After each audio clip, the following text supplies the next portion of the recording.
के हमारे साथ जुड़ चुके हैं मेजर गौरव आर्य का हमने एक छोटा सा इंटरव्यू अपने चैनल पे पहले भी चलाया, काफी सराहा और हमारे दर्शकों की लगातार ये डिमांड थी कि मेजर गौरव आर्य दोबारा हमसे बातचीत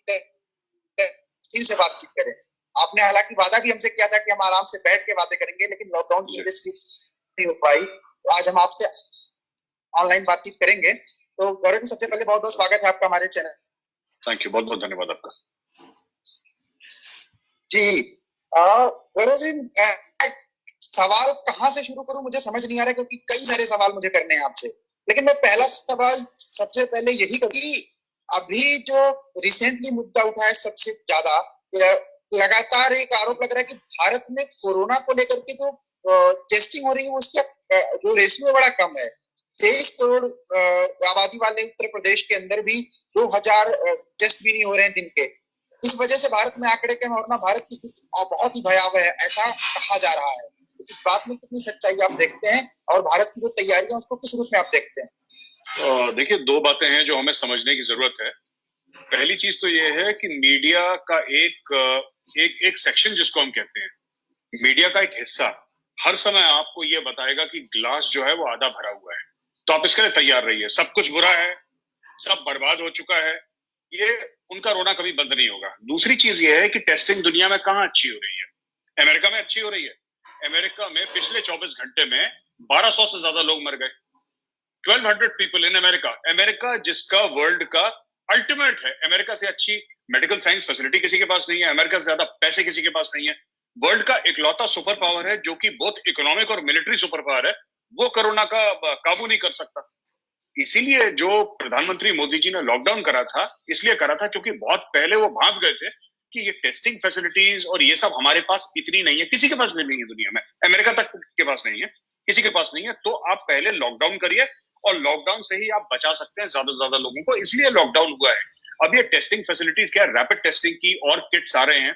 साउथ कोरियन कंपनी है जो मैन्युफैक्चर कर रही है, साउथ कोरिया से 6 लाख किट्स आए हैं 2-3 दिन पहले। और भी कंपनीज हैं जो मैन्युफैक्चर कर रही हैं, तो धीरे धीरे ये रैंप अप हो रहा है, लेकिन इसमें टाइम लगेगा। आप देखिए, इटली है,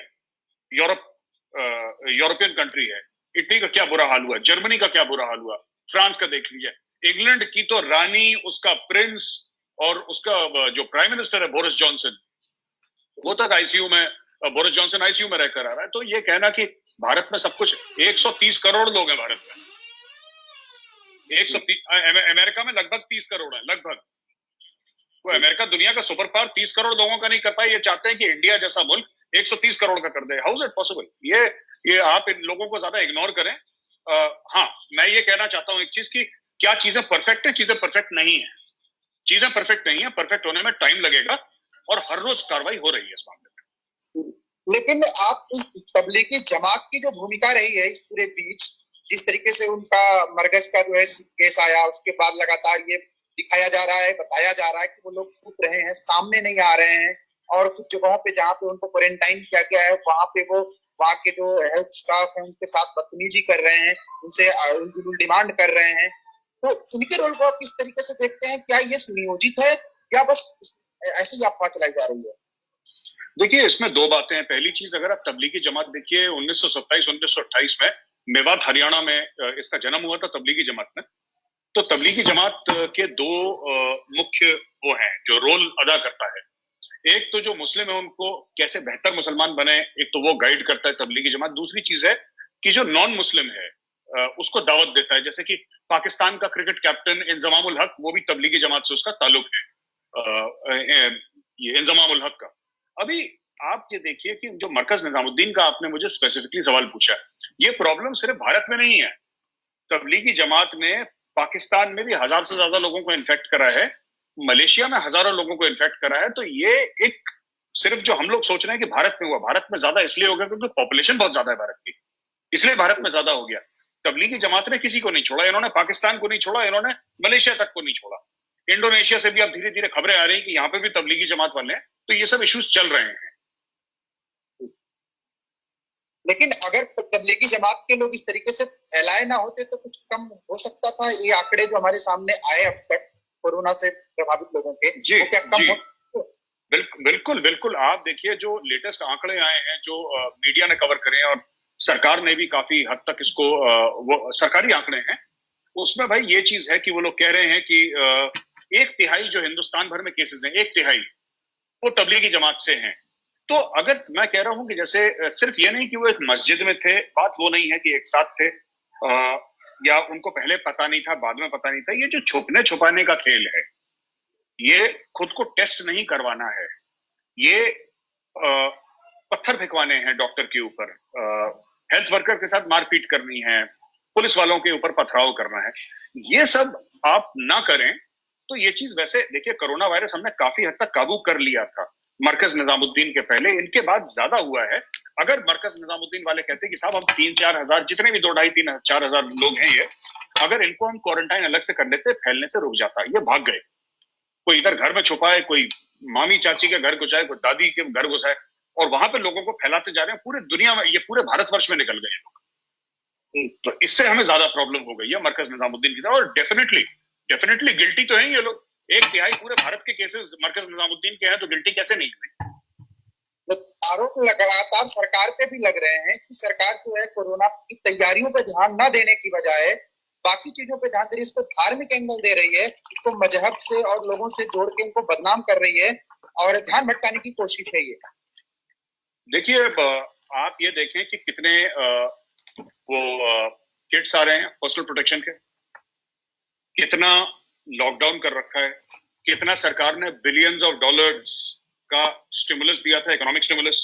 दूसरा इकोनॉमिक स्टिमुलस सरकार बिलियंस ऑफ डॉलर्स का दोबारा देने को तैयार कर रहा है, ठीक है, लोगों में खाना बांटा जा रहा है। मैंने खुद यूपी पुलिस के साथ अभी एक डॉक्यूमेंट्री शूट करी थी आधे घंटे की, यूपी पुलिस का नोएडा पुलिस के साथ खासतौर से किस तरीके से नोएडा पुलिस खाना बांटे। तो ये कहना कि सरकार काम नहीं कर रही और धार्मिक, मुझे तो नहीं लगता कि किसी भी सरकारी मंत्री ने, कैबिनेट मिनिस्टर, जब आप सरकार की बात कर रहे हैं तो हम नरेंद्र मोदी, अमित शाह, इन सब की बात कर रहे हैं ना, तो हमें यह देखना है कि नरेंद्र मोदी, अमित शाह या जिनके टॉप मिनिस्टर्स हैं या कोई भी मेंबर ऑफ पार्लियामेंट है, इनमें से किसने बोला है कि ये एक खास धर्म विशेष ने ही करा है। किसी का कोई कमेंट तो होगा, कोई प्रूफ के साथ हम लोग बात करें कि साहब मोदी जी ने ये बोल दिया कि साहब ये तो मरकज वाला ही फैला रहे हैं या मुस्लिम फैला रहे हैं। तो मुझे तो अभी तक एक कमेंट नहीं देखा कोई भी। बिल्कुल बिल्कुल। गौरव, मुझे लगता है एक सवाल मेरे दिमाग में बहुत टाइम से था, दर्शकों की तरफ से भी ये कमेंट्स आ रहे थे, इसका मुझे लगता है सबसे बेहतर जवाब आपके पास ही होगा। भारत ने तकरीबन 61-62 देशों को हाइड्रोक्सीक्लोरोक्विन की सप्लाई की। पाकिस्तान भी उन देशों का जिसने इसकी मांग करी कि मुझे भी ये चाहिए। तो आपके नजरिए से क्या लगता है, पाकिस्तान को मदद चाहिए या नहीं? देखिए साहब ऐसा है, पाकिस्तान, मैं आपको छोटा सा एग्जांपल देता हूं, फिर मैं आपके और दर्शकों के ऊपर छोड़ता हूं कि पाकिस्तान को मदद देने की नहीं चाहिए, दर्शक डिसाइड कर लें खुद, अपना निर्णय खुद लें। सुषमा स्वराज जी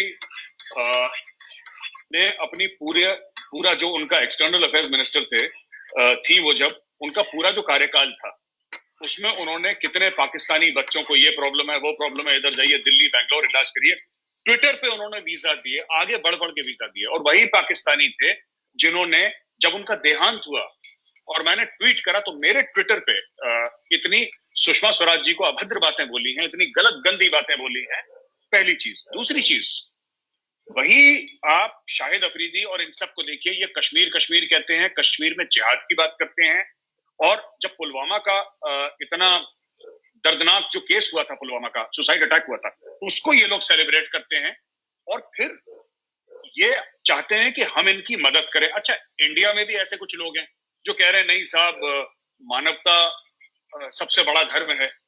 हिंदुस्तान में लोग कहते हैं, देखिए मैं नहीं मानता वासुदेव कुटुंबकम में, ना मैं मानवता को मानता हूं। भारत सबसे पहले और सबसे आखिरी में भारत है, कहानी खत्म। स्टोरी भारत से शुरू होती है, भारत का अंत करती है स्टोरी।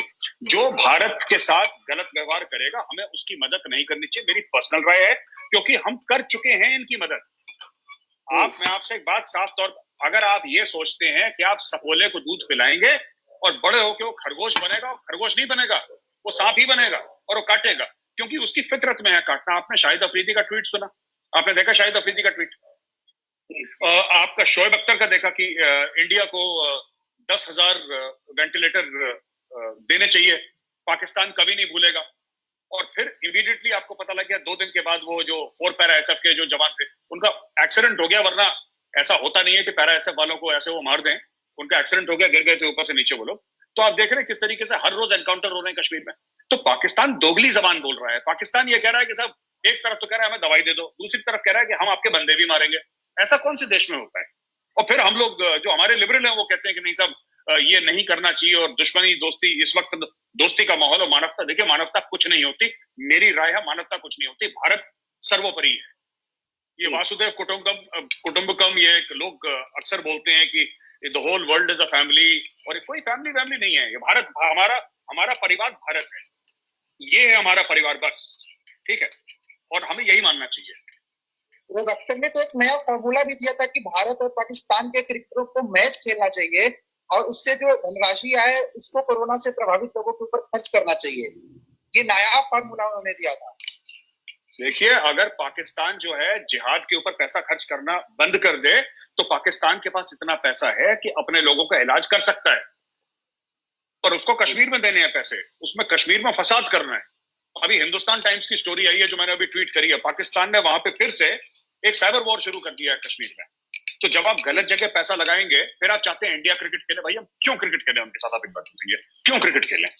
कि आप हमारे फौजी मारें, आप लाइन ऑफ कंट्रोल पे सीज फायर वायलेशन करें, आप हमारे सिविलियंस को मारें, आप हमारे फौजियों के साथ रोज टेररिस्ट का एनकाउंटर में हमारे फौजी मरे, और आप कह रहे हैं साहब क्रिकेट। ये अपनी फौज को देखिए, मैं तैयार हूं, मैं कहता हूं कि चलिए 1 मिनट के लिए मैं कह देता हूं, मान लीजिए कि मैं हाइपोथेटिकल बात कर रहा हूं, मैं कि मैं तैयार हूं, क्रिकेट खेलनी चाहिए मैं पाकिस्तान के साथ, मान लीजिए मैं कह देता हूं। क्या शोएब अख्तर, क्या जावेद मियांदाद, क्या शाहिद अफरीदी में इतनी हिम्मत है कि अपने आर्मी चीफ को बोले? इमरान खान की तो कोई औकात नहीं है पाकिस्तान में, मैं बात कर रहा हूं कमर जावेद बाजवा की, general Qamar Javed Bajwa, chief of army staff Pakistan army. क्या इनमें हिम्मत है कि एक ट्वीट में ये बोलना, जनरल साहब आप इनसे जिहाद का आपने जो नौटंकी कर रखी है, कश्मीर पर ड्रामा कर रखा है, आप ये बंद करिए, हमें हिंदुस्तान से पैसे चाहिए, दवाइयां चाहिए। अगर ये बोले तो मैं सबसे पहले सपोर्ट करूंगा इनको, लेकिन इस लायक नहीं है कि इनकी मदद करी जाए। गौरव जी, एक चीज आपने भी देखी होगी, ट्विटर पे काफी ट्रेंड कराया गया सोनू निगम को लेकर के, जो इस वक्त दुबई में फंसे हुए हैं और घर नहीं आ सकते, फ्लाइट्स वगैरह बंद हैं। ऐसे में उनको आइडेंटिफाई करवाया गया कि वो दुबई में छुपे बैठे, उनके पुराने ट्वीट्स निकाले गए जिनमें उन्होंने अजान को लेकर के अपना एक विरोध व्यक्त कराया था कि सुबह सुबह अजान डिस्टर्ब करती है, लोगों की नींद खराब करती है। ऐसे मामले को, जो कि बहुत पुराना हो चुका है, जिसपे अब कोई बात नहीं करता, उस मामले को दोबारा खोला गया। ऐसे में क्या आपको लगता है कि सोनू निगम को दुबई में कोई खतरा हो सकता है? और अगर खतरा हो सकता है तो किस प्रकार का उसका, भारत का क्या रिएक्शन होगा उस पर? नहीं, देखिए, खतरा तो नहीं है, दुबई बहुत सेफ जगह है, और ये सब पाकिस्तानियों का करा हुआ। मैं आपको असली कहानी बताता हूँ। कुछ जर्नलिस्ट हैं पाकिस्तानी, उसमें से खासतौर से एक नाम है मोहित पीरजादा का। तो मोहित पीरजादा ये गल्फ में फंस गया था एक क्रिमिनल केस में। पाकिस्तान का बड़ा नाम है जर्नलिज्म का, वो पर इनमें बड़ा छोटा नाम कुछ नहीं होता, सारे के सारे क्रिमिनल एक्टिविटीज में ये लोग मुलविस रहते हैं। ये फंस गया था, तो वहां पे जो वकील थे उनके, तो उन वकीलों ने फिर इनको बचाया किसी तरीके से। वही वकील हैं, और छोटा सा एक ग्रुप है, ये करवा रहा है कि भारत और ये जो अरब देश हैं जितने भी, चाहे गल्फ में ले लीजिए, मिडिल ईस्ट में ले लीजिए, इसमें इस्लामोफोबिया का एक बहुत बड़ा ड्रामा करके किसी तरीके से कशीदगी पैदा हो, तनाव खिंचाव पैदा हो मुल्कों में। जहां तक सोनू निगम की बात है, देखिए क्या होगा, हफ्ता 10 दिन 15 दिन, कभी ना कभी तो लॉकडाउन खुलेगा। लॉकडाउन खुलेगा, सोनू निगम ने फ्लाइट पकड़नी है, और सोनू निगम वापस आ जाएगा इंडिया। दूसरी बात, जो अजान की सोनू निगम ने बात करी, गलत क्या बात करती सोनू निगम ने यार?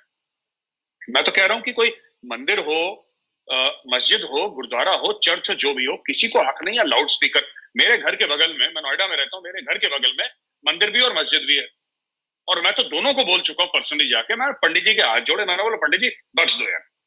और मैंने मौलवी साहब को भी बोला, मैंने मौलवी साहब आप भी बंद करो, आप दोनों से लेकर रात तक भोर करते हो। मैं नहीं, और प्रैक्टिसिंग हिंदू, और मुझे बहुत गर्व है कि मैं हिंदू हूँ। मैं माथा टेकता हूँ, मंदिर में जाता हूँ, मैं पूजा पाठ करता हूँ, रोज हाथ जोड़ता हूँ, रोज पूजा पाठ करता हूँ। लेकिन मैं ये नहीं समझता कि मेरा धर्म ये कहता है कि जी मैं आपको हैरान कर दूं, आपको परेशान कर दूं। ये तो मेरे धर्म ने मुझे नहीं सिखाया, ना मेरे माँ बाप ने मुझे सिखाया। तो अगर सोनू निगम ने ये रिस्पेक्टफुली बोला कि साहब आजान मुझे डिस्टर्ब करती है, तो करती है, आप मेरे कान के अंदर लाउड स्पीकर डाल के रोज बोलेंगे, आप आजान ही क्यों, आप भजन मेरे कान में गाएंगे तो मुझे अच्छा थोड़ा ना लगेगा जी। गौरव जी, एक घटना का जिक्र करना चाह रहा हूँ जो लॉकडाउन के दौरान ही हुई। नक्सली मूवमेंट का देश के अंदर शहीद हुए कुछ जवान हमारे, और आर्मी ने सर्जिकल स्ट्राइक भी किया, जिसकी कहीं बहुत कम चर्चा हुई मीडिया में, जो कि पाकिस्तान में फिर से एक सर्जिकल स्ट्राइक के बाद की गई। ये पूरा घटनाक्रम क्या था, इस पर ज्यादा बात नहीं हो पाई लोगों को। मुझे लगता है आप थोड़ा इस पर विस्तार से अगर कुछ बता सकें तो अच्छा रहेगा। आप ये जो नॉर्थ कश्मीर वाला, जो जिसमें कि हमने गन्स चलाई थी, बड़ी वाली बोफोर्स चलाई थी, आप उसकी बात कर रहे हैं?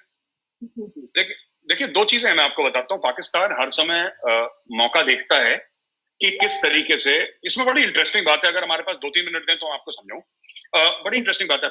पाकिस्तान साहब हर समय यह मौका देखता है कि किस तरीके से कश्मीर के अंदर हम जिहादी भेजें पाकिस्तान से। अच्छा, पाकिस्तानी फौज में इतनी हिम्मत तो है नहीं कि पाकिस्तानी फौज लड़े। पाकिस्तानी फौज कभी कश्मीर आई नहीं। 1947-48 में आई थी कश्मीर, उसके बाद 1965 में अखनूर आई जो कि जम्मू है, और फिर कारगिल में आई थी जो कि लद्दाख वाला एरिया है, 14 कोर का लद्दाख वाला एरिया है। अब है यूनियन टेरिटरी ऑफ लद्दाख, पहले अर्स्टाइल जेएनके स्टेट में हुआ करता था। जो कश्मीर घाटी है उसमें पाकिस्तान ने आने की अभी तक जुर्रत नहीं करी। अब ये लोग क्या करते हैं कि वहां पे पाकिस्तानी आर्मी की जो पोस्ट है बॉर्डर पे, उसको लॉन्च पैड की तरह इस्तेमाल करते हैं। इंडिया को पता लग गया कि इधर आतंकवादी है, तो वो जितनी भी पोस्ट थी, हमने तोप चलाई और बोफोर्स गन चलाई। और बोफोर्स गन का नॉर्मली रेंज करीब 30 किलोमीटर होता है, 30 किलोमीटर, और हाई एल्टीट्यूड में यानी कि 9,000 फुट के ऊपर जाते हैं, अगर काफी ऊपर चले जाएं उसके, तो करीब 40 किलोमीटर तक रेंज, क्योंकि रेरेफाइड हवा होती है वहां पे, एटमोस्फेयर होता है, तो वहां पे काफी ज्यादा रेंज होता है। तो इंडिया ने करा था, और ये पाकिस्तानी काफी ठोके भी। तो वहां पे इसलिए पाकिस्तानी इस चीज से नाराज भी हैं, क्योंकि वो समझते हैं कि यहाँ पे रेगुलर आना चाहिए, क्योंकि ये दहशतगर्द नहीं आएंगे तो फिर ये मुश्किल हो जाएगा ना यहाँ पे टेररिज्म सस्टेन करना। बाकी कश्मीर में भी है टेररिस्ट, ऐसी बात नहीं है, लेकिन पाकिस्तान से जरूरी है जाना। इनको हर समय, इनको ये भेज रहे हैं अपने दहशतगर्द कश्मीर, इसका ये बहुत बड़ा कारण है कि ये कश्मीरी दहशतगर्दों पे भी या उनके आतंकवादियों पे भी भरोसा नहीं करते पूरा। पाकिस्तान में अगर आप पाकिस्तानी, पंजाबी, सुन्नी मुसलमान नहीं है, आप ध्यान रखिए, मैं साफ बोल रहा हूं आपको, पाकिस्तानी, पंजाबी, सुन्नी मुसलमान अगर आप नहीं हैं, तो फिर आप काबिले एहतराम यानी कि इज्जत, या फिर आपका, आप पे ट्रस्ट नहीं करेगी जो आपकी फौज है, या आपकी, आपने सुना होगा कारगिल में लाशें छोड़ गए थे अपनी, फिर हमने दफनाई थी, आपने देखा होगा। वो कौन थे? वो शिया थे। वो शिया थे। वो शिया फौजी थे जो नदन लाइट इन्फेंट्री के थे, जो गिलगिट बाल्टिस्तान और ये जिसको वो लोग आजाद कश्मीर बोलते हैं, जो असल में पाकिस्तान ऑक्यूपाइड कश्मीर है, उस एरिया के फौजी थे। उन्होंने लाशें नहीं ली। जहां पे पंजाब रेजिमेंट की लाशें गिरी, वहां पे उनके कर्नल साहब हाथ जोड़कर आ गए कि साहब हमें लाशें दे दीजिए। उसका भी वीडियो यूट्यूब पे, इंडिया वालों ने यूट्यूब पर डाला है उसका वीडियो, कि वो आके, और पाकिस्तानी जो फौजी है वो इंडियन फौजी को सल्यूट कर रहा है, कह रहा है सर मैं लाशें लेकर आया हूं। तो पंजाबी को अगर कुछ होता है तो फिर पाकिस्तान की नजरें थोड़ी सी खुलती हैं कि हमारे बंदों को कुछ हो गया, बाकी कोई मरे उनको कोई फर्क नहीं पड़ता। यही काम कश्मीर में भी कर रहे हैं। गौरव जी, मैं एक सवाल और करना चाहूंगा आपसे कि जैसे कोरोना के टाइम में पूरा देश तो लॉकडाउन में एकदम पैक है, बहुत कम गतिविधियां हो रही हैं, बहुत जो आवश्यक गतिविधियां हैं वही हो रही हैं, अदरवाइज लोग बाहर निकलने में अवॉइड कर रहे हैं। ऐसे में इंडियन आर्मी क्या कर रही है? इंडियन आर्मी के जवान खुद को कोरोना के संक्रमण से बचाने के लिए क्या कर रहे हैं, और इस माहौल में उनकी ड्यूटी किस तरीके से हो रही है, जिस पे अगर कोई बात कर सकें आप, करोगा। देखिए, वही चीजें हैं, सोशल डिस्टेंसिंग की बात करते हैं। सबसे बड़ी बात इंडियन आर्मी में थोड़ा आसान भी है, क्योंकि डिसिप्लिन फौज है। तो वहां पे जैसे कहते हैं ना, राय नहीं चलती, वहां पे हुक्म चलता है, आदेश चलता है। आपने आदेश पास कर दिया कि 5 फुट की दूरी पे बैठेगा, तो 5 फुट की दूरी में, फिर वो ये नहीं बोलेगा कि साहब मैं क्यों बैठूं, मुझे वहां जाना है, मेरा यहाँ पे काम है, कुछ नहीं। एक बार हुक्म पास हो गया तो हुक्म का पालन होता है भारतीय सेना में। तो वहां पे डिसिप्लिन के लिहाज से काफी आसान हो जाता है। बाकी आपने पूछा इंडियन आर्मी क्या कर रही है, यही काम कर रही है इंडियन आर्मी, की बॉर्डर पे भी जो गार्डिंग हो रही है वो थोड़ा सा, उसमें सोशल डिस्टेंसिंग का गैप हो गया है थोड़ा सा, पर काम वही हो रहा है, डिलीवरी वही हो रही है। सोशल डिस्टेंसिंग और बाकी साफ सफाई, हाथ की, ये सब ध्यान रखते हुए इंडियन आर्मी वही काम कर रही है जो पहले कर रही थी। लेकिन जो सरकार की हिदायत है, जो सरकार की एडवाइस है, उस एडवाइजरी को मानते हुए अपना पूरा काम कर रही है। गौरव, एक सवाल अगर आप बुरा ना माने तो मैं पॉलिटिक्स से कर सकता हूं आपसे? मुझे भाई पॉलिटिक्स के बारे में जानकारी नहीं है, लेकिन मैं कोशिश करूंगा, अगर आप पूछें, मुझे समझ में आ गया तो मैं जवाब दे दूंगा। बताइए। आपका मामला कहीं ना कहीं आप लोगों से जुड़ा हुआ है, इसलिए मैं उसको पूछना चाहूंगा। आपको देखा कि रिपब्लिक टीवी के बड़े पत्रकार अर्नब जी के ऊपर एक आरोप लगा, कांग्रेस किस तरीके से उन पर हमलावर हुई। उन्होंने अपने लाइव शो में सोनिया गांधी का नाम ले लिया और बाल घर की हिंसा को उनसे जोड़ने की कोशिश की उन्होंने, तो उस पर कांग्रेस ने FIR किया और अभी उन पर हमला हुआ है। कल ही सुबह की बात है, बड़ी तड़के की खबर है कि उनकी पत्नी के साथ वो जा रहे थे, उन पर हमला हुआ है। तो इस पूरे घटनाक्रम पे मेजर गौरव आर्या क्या सोचते हैं, मैं बस इतना जानना चाहूंगा। देखिए, मैं आपको बताता हूँ अर्नब, मैं तो कंसल्टिंग एडिटर हूँ, senior consulting editor Republic media network का। और अर्नब मेरा दोस्त भी है बहुत पुराना, मतलब कॉलेज टाइम से। तो मैं एक आपको बात बता, अर्नब की आदत है कि जिसको कहते हैं ना लाग लपेट वाला, तो अर्नब वो लाग लपेट वाला, उसके अंदर वो डीएनए है नहीं लाग लपेट वाला, तो उसको जैसा समझ में आता है वो बोल देता है अर्नब। पहली चीज। दूसरी चीज की इसमें सबसे बड़ी सरप्राइजिंग बात ये नहीं हुई कि अटैक हो गया अर्नब के ऊपर। अर्नब की वाइफ भी थी, सामिया सामिया भी थी उस समय गाड़ी में, तो अटैक हो गया। वो देखिए, जो आवाज उठाएगा उसके ऊपर अटैक कभी ना कभी तो होना है। मुझे रोज थ्रेट आते हैं पाकिस्तान से ना कि हम ये कर देंगे वो कर देंगे, और ये सब तो होना है। बात ये है कि अर्नब ने क्या करा। अर्नब ने सवाल पूछे, एक खास पॉलिटिकल पार्टी से सवाल पूछे। आज सवाल का जवाब दीजिए। अगर आपको अर्नब की बात नहीं समझ में आ रही, आप FIR करवाइए। अगर नहीं समझ में आ रही, आप कोर्ट में केस करवाइए। आप ये बोलिए कि अर्नब गोस्वामी ठीक बात नहीं कर रहा है, हम उसको कंटेस्ट करते हैं। आप अपना स्पोक्स पर्सन भेजिए अर्नब की शो में। आप अर्नब की बात को लॉजिकली, यही तो होता है। अब ये लोग गुंडागर्दी पे उतर है। अब देखिए, अगर बीजेपी के इशारे पे सब कुछ हो रहा है जी, वो ये कह रहे हैं कि बीजेपी के इशारे पे सब कुछ हो रहा है। बीजेपी के इशारे पे कौन कह रहा है? कांग्रेस के लोग आरोप लगा रहे हैं सीधा सीधा। देखिए साहब, ऐसा है कि कांग्रेस के तो कई लोग, मैं पूरी पार्टी को तो नहीं कह रहा, लेकिन कांग्रेस के ही लोग थे जिन्होंने सर्जिकल स्ट्राइक को फर्जिकल स्ट्राइक बोला था, आर्मी चीफ को सड़कता गुंडा बोला था, है ना। ये बोला था कि सर्जिकल स्ट्राइक हुई नहीं। तो जब मैंने एक कांग्रेस के प्रवक्ता से जब मैंने बोला कि आप ऐसा क्यों कह रहे हैं कि सर्जिकल स्ट्राइक नहीं हुई, तो उसने बोला देखिए, हमें तो बोला जाता है तो हम बोलते हैं। मैंने बोला साहब, जिन्होंने सर्जिकल स्ट्राइक करी है मैं उनसे मिल चुका हूँ, उनके साथ बैठा हूँ, उनके साथ चाय पी है, मैं उनको जानता हूँ। मैं ये तो नहीं कहूंगा मेरे दोस्त हैं, क्योंकि मुझसे उम्र में बहुत छोटे हैं वो, मैं उनसे सीनियर हूँ काफी उम्र में, तो लेकिन तो मैं इसमें देखिए, कांग्रेस को जो राजनीति करनी है कांग्रेस करे, बिल्कुल करे, और मुझे उससे कोई आपत्ति नहीं है, क्योंकि डेमोक्रेसी है, सबका हक है आवाज उठाने का। भाई आप किसी का गला नहीं घोट सकते। लेकिन यही कांग्रेस पार्टी है जिसने इमरजेंसी भी करी थी 70s में, पत्रकारों को पकड़ पकड़ के जेल में डाला था।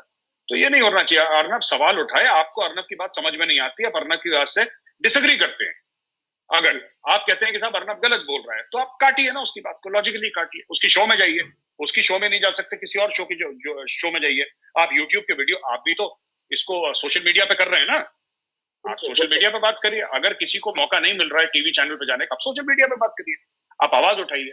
और काफी लोग हैं, मुझे बड़ा बुरा लगा देख के, मुझे इस चीज का बुरा तो लगा कि अर्नब और उसकी वाइफ पे अटैक हुआ है। सबसे ज्यादा ये बुरा लगा कि काफी लोग इस चीज को कह रहे हैं कि अच्छा हुआ, सोशल मीडिया पे जैसे लोग कहते हैं अच्छा हुआ। तो मैंने उनको यही बोला कि देखो यार, देखो ये सब चीजें नहीं बोलनी चाहिए, वायलेंस वायलेंस से कुछ होता नहीं है, ठीक है ना।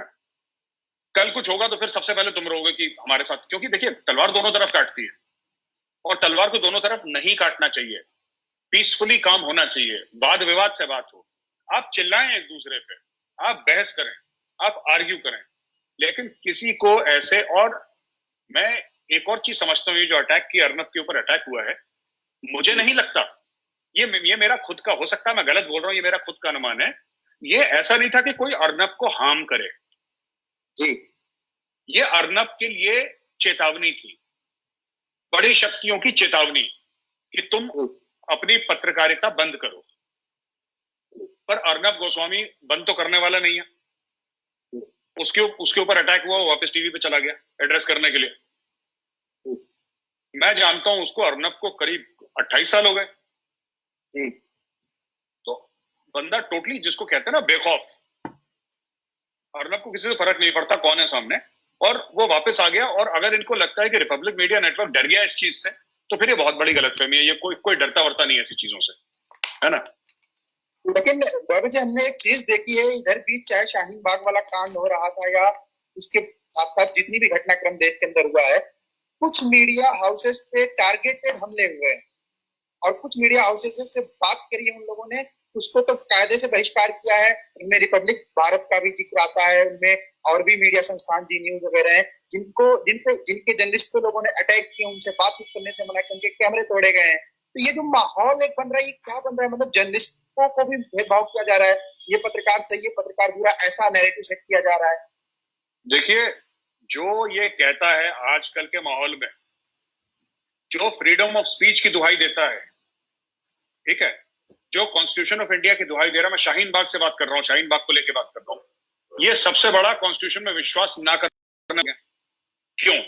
आप फ्रीडम ऑफ स्पीच मानते हैं, ठीक है, आर्टिकल 14 की बात करते हैं, इक्वालिटी की बात करते हैं, फॉर एग्जाम्पल एक उदाहरण दे रहा हूं आपको, या और अन्य कॉन्स्टिट्यूशनल आर्टिकल की बात करते हैं। अब आप एक बात बताइए, दीपक चौरसिया गया, आपने दीपक चौरसिया पर अटैक कर दिया, जबकि दीपक चौरसिया की वीडियो देखी, उसने बोला कुछ नहीं था। दीपक चौरसिया ने सिर्फ ये बोला था कि सरकार ये कह रही है, आप लोग ये कह रहे हैं, आपका मत क्या, आप रखिए, मैं आपको माइक देता हूं, ये मेरा कैमरा है, आप बोलिए, आपके दिल की बात है। आपने दीपक चौरसिया पर अटैक कर दिया, ठीक है, पहली चीज। दूसरी चीज यह है कि शाहीन बाग वालों को पूरा हक है, मैं आज खुले तौर पे कह रहा हूं, उनको पूरा हक है एहतजाज करने का, प्रोटेस्ट करने का, they are full right, citizen of India है। मैं थोड़ा ना देता हूं राइट, आप थोड़ा ना देते हो, कॉन्स्टिट्यूशन ऑफ इंडिया देता है, हमारा संविधान ये हक देता है।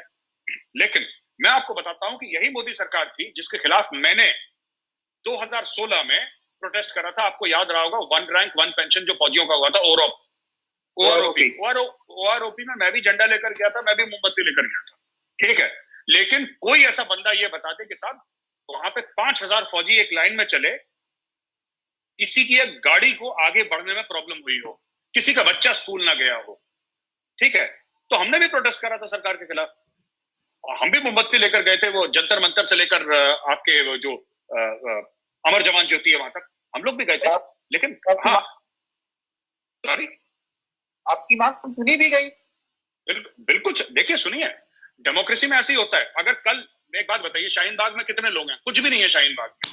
इस देश में 3 करोड़ एक्स सर्विसमैन है, और वो एक्स सर्विसमैन वो हैं जिन्होंने या तो आपके कश्मीर में ऑपरेशंस देखे हैं, नॉर्थ ईस्ट में देखे हैं, सियाचिन ग्लेशियर देखा है, या उन्होंने लड़ाइयां देखी हैं।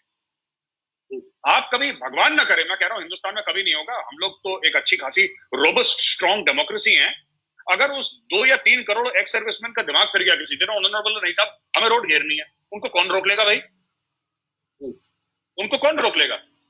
लेकिन उन्होंने करा नहीं। ओआरओपी का पूरा जो एजुटेशन था, आप देखिए, वहां पे किसी एक को प्रॉब्लम नहीं हुई। जंतर मंतर के अंदर थे तो जंतर मंतर के अंदर थे।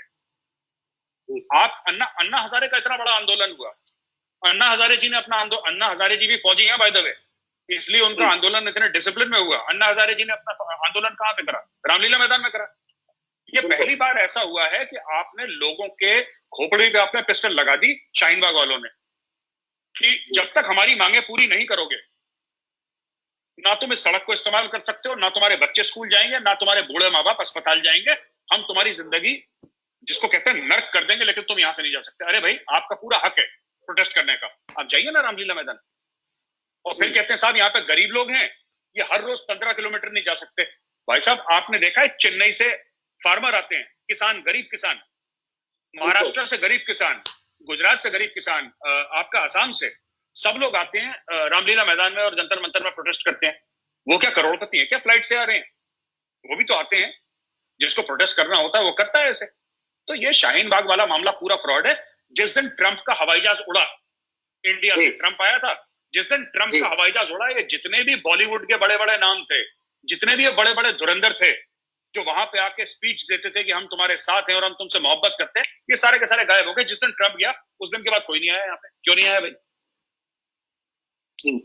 अभी नहीं, नैरेटिव नहीं, ये देखिए सब फ्रॉड मामला है ये। अगर आपको इतना वो है तो आप जाके बोलिए ना, ये क्यों नहीं आते अपने बंबई से? आप बंबई से बोलिए, आप कम से कम मांग तो करिए, सोशल डिस्टेंसिंग है, लॉकडाउन है, ठीक है, आप मांग तो करिए। आप ट्विटर पे रोज ये लोग आग उगलते हैं, आप बोलिए कि मैं अपनी फिल्में छोड़ के आ रही हूँ यहाँ पे, या जो भी मेरी पर्सनल फैमिली कमिटमेंट, फिल्में तो अभी शूट नहीं हो रही, मेरी जो भी पर्सनल कमिटमेंट है, या मैं डायरेक्टर हूँ बहुत बड़ा, तीसमार खान, मैं आना चाहता हूँ, मैं अकेले शाहीन बाग में बैठूंगा, ये मेरी कमिटमेंट है। जितने भी नेता थे, देखिए शाहीन बाग, ये जो ट्रंप गया है और ये लॉकडाउन हुआ है, इसके बीच में महीने से ज्यादा का गैप था। ट्रंप गया और लॉकडाउन शुरू हुआ, ठीक है।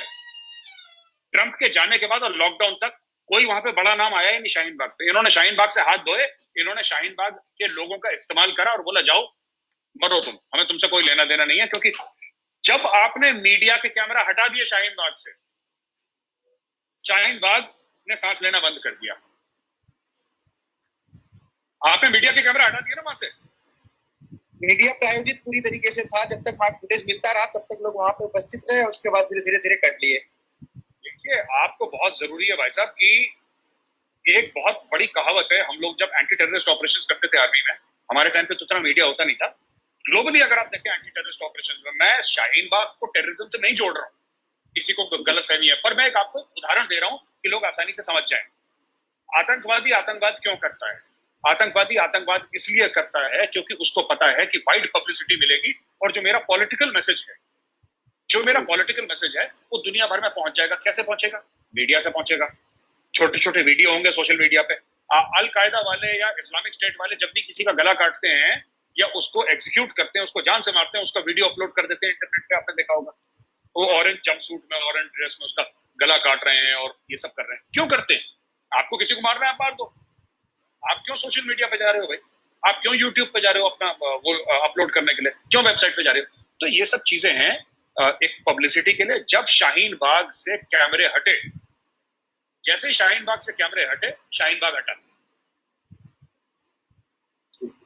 तो अब मैं आखिरी सवाल की तरफ बढ़ूंगा और आपसे ये जानना चाहूंगा कि कोविड-19 का जो संकट वैश्विक हमारे ऊपर आया हुआ है, मेजर गौरव आर्य दैट व्यापार के दर्शकों से क्या अपील करेंगे? क्या उनका संदेश है कि वो कोरोना से बच के किस तरीके से देश को जीतना है? मेरी तो हाथ जोड़ के प्रार्थना है सबसे कि घर पे रहें।